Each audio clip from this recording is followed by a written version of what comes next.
فلسطینیوں نے اپنے الوداعی پیغامات لکھنا شروع کر دیے ہیں۔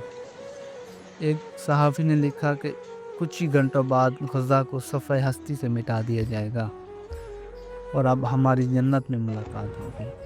ایک معصوم بچی نے لکھا کہ اے امت مسلمہ، اب ہماری خبریں آپ کو اور پریشان نہیں کریں گی۔ کتاب سادہ رہے گی کب تک، کہیں تو آغاز باب ہوگا۔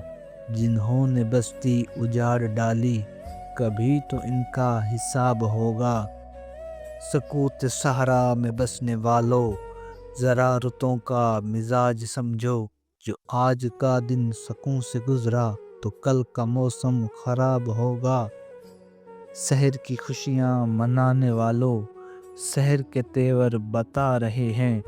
ابھی تو اتنی گھٹن بڑھے گی کہ سانس لینا عذاب ہوگا۔